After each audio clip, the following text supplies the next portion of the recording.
Congressional leaders are going to go to the White House today for a briefing on border security, which happens to be what the current government shutdown is all about. White House Press Secretary Sarah Sanders says the lawmakers will be briefed by senior officials from the Department of Homeland Security.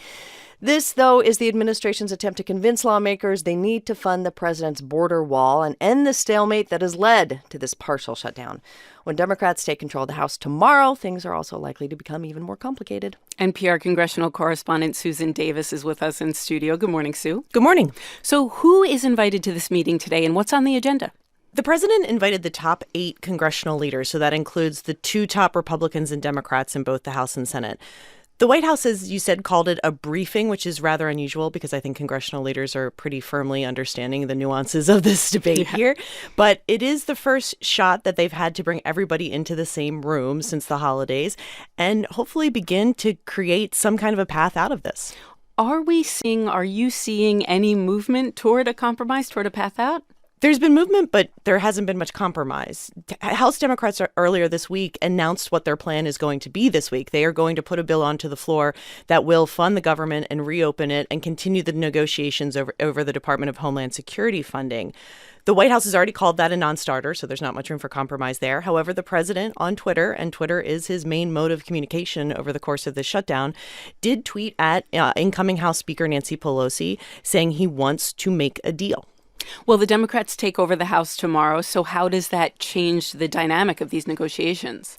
The White House has taken this position that they see Nancy Pelosi as being somehow hobbled by these negotiations, that it's weakening her as she's coming into power again. I'm not sure that Democrats really see it the same way. I think that they see this, especially as they come into power on Thursday and take control of the House of Representatives, as a chance to paint a contrast with a president who has been rather erratic over the course of these negotiations. Remember, this started when the president said he would not sign a bill to fund the government that he had already promised he would sign. So Democrats see it as a chance to vote to reopen the government and then throw the ball back into the president's court. So in this briefing today, do we have a sense of whether Democrats are entering into it in a stronger position than the president and Republicans? You know, you still need all 3 to cut a deal. What is interesting is Senate Majority Leader Mitch McConnell has essentially taken a back seat in these negotiations. From the beginning, he said, Senate Republicans, we're not going to do any test votes or symbolic votes. We just need the president to tell us what he'll sign, and we'll put that on the floor. And he has put that burden on Senate Minority Leader Chuck Schumer and Nancy Pelosi to figure out what that path is with the president. The challenge here, and that's going to continue to be the challenge, is that this is an issue where the 2 parties are pretty dug in. And it is an incredibly symbolic issue over not just this wall, but the president's entire immigration policy. And so far, there just really hasn't been much room in the middle here to reconcile the 2. I will say, I think as public pressure may change on this, it might change the needle a little bit. I think a lot of Americans weren't really fully feeling the partial shutdown effects. It's been the holidays. People haven't been paying attention to the news.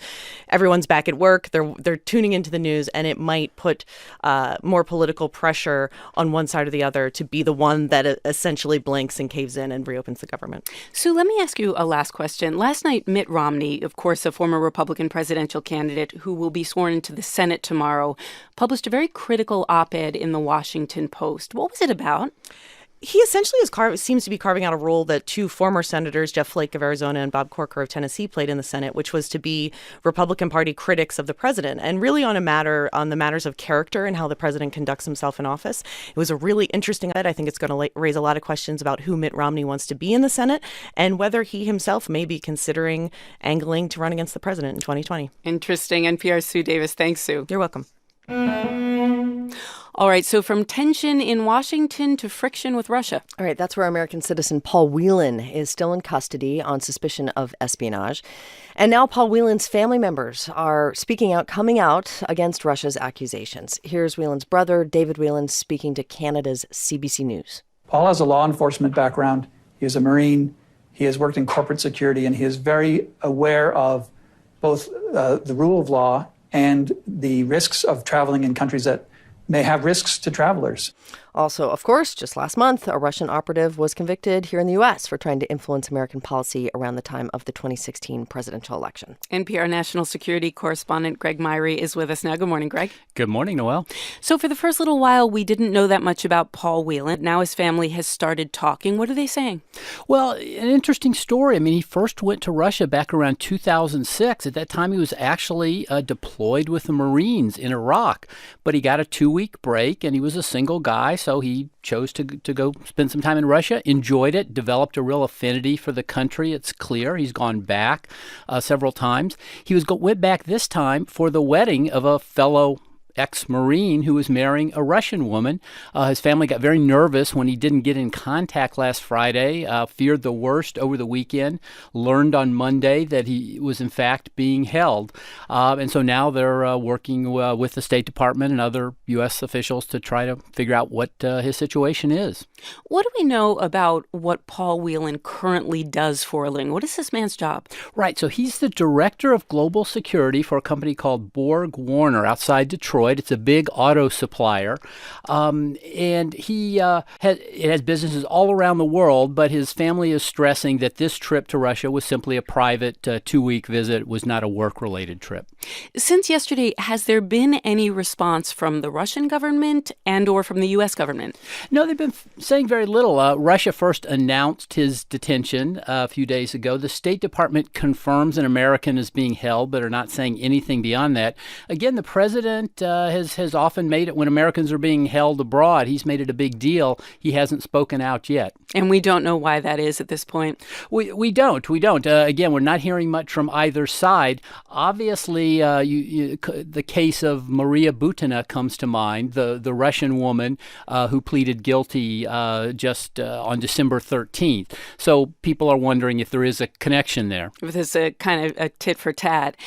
Greg, we are at a point where there's a lot of tension between the U.S. and Russia. Does this arrest strike you as a blip or as a major development? Well, I would see it as part of this major tension. And again, Putin was asked, the Russian president, Vladimir Putin, was asked just on December 20th about the Maria Butina case. He said he was concerned, but he said, we're not going to do tit for tat. And yet 8 days later, we see this arrest. So I think the best way to look at it is part of this bigger turmoil we're seeing in the Russia-U.S. relationship. NPR's national security correspondent Greg Myrie. Thanks, Greg. Thank you. All right, so while we've been monitoring shutdowns and showdowns, a group of scientists have been tracking some things going on 4 billion miles away from Earth. All right, so just after midnight on New Year's Day, NASA's New Horizons spacecraft zoomed by a celestial object that is nicknamed Ultima Thule. It was going at 32,000 miles per hour, taking pictures as it passed. We've just accomplished the most distant flyby. We are ready for Ultima Thule science transmission at 200 UTC today. Science to help us understand the origins of our solar system. Scientists obviously very excited. This is the farthest object NASA has ever explored in space, and the scientists plan to take some other high-quality images of the object today. Marina Koren of The Atlantic was with those scientists on New Year's Eve. She's with us in the studio now. Good morning, Marina. Good morning. All right, so what is Ultima Thule, and why were these scientists so amped to see it, to get to it? So Ultima Thule is one of potentially millions of icy objects that orbit way out at the edge of the solar system, well beyond Pluto. And these icy objects are left over from the formation of the solar system 4.6 billion years ago. And so because it's very cold and dark out there, these objects have remained relatively unchanged since then. And that's what's most exciting to these scientists, because to visit Ultima Thule means seeing the solar system as it once was and maybe getting some clues about how it came to be. So they were really excited. There was champagne, there were party hats. Before this mission, what did the scientists know about Ultima Thule? They knew little, actually. They knew enough about its orbit to know where to go. They suspected that Ultima Thule was red in color because it spent its lifetime just being roasted by cosmic radiation. But they didn't know what else they might see, and that's because from Earth, Ultima Thule looks like a tiny speck of light. Before the flyby, scientists weren't even sure if they were approaching two objects or one. Wow. So at this point, we have gotten a fuzzy picture. It looks kind of like a snowman. What other information do scientists want to get from it in the next couple days? Right. So in the next few days and weeks, we're going to be seeing more and more high-resolution images of this object. And I think we'll be seeing more surface features of this object. And yeah, I think it's a very exciting time because if the flyby went as intended, if the cameras, and there were 3 on board, so it took a lot of pictures as it went by, if the cameras got the good shots that the scientists wanted them to get, we'll be seeing the most distant object ever explored by humanity. That is incredibly cool. Let me ask you about the New Horizons spacecraft, because this is the craft that originally got us those amazing photos of Pluto. It's quite a superstar as far as spacecraft are concerned. What's next for it? It is. New Horizons has had quite a trip across the solar system. It left Earth in 2006, and then, as you said, it made the Pluto flyby in 2015, and it produced some really stunning pictures. And so I think right now engineers are going to have to decide whether they have enough time to look at another target, whether they have enough fuel. To leave it out there, maybe look at something new and cool. Marina Koren of The Atlantic, thanks so much. Thank you.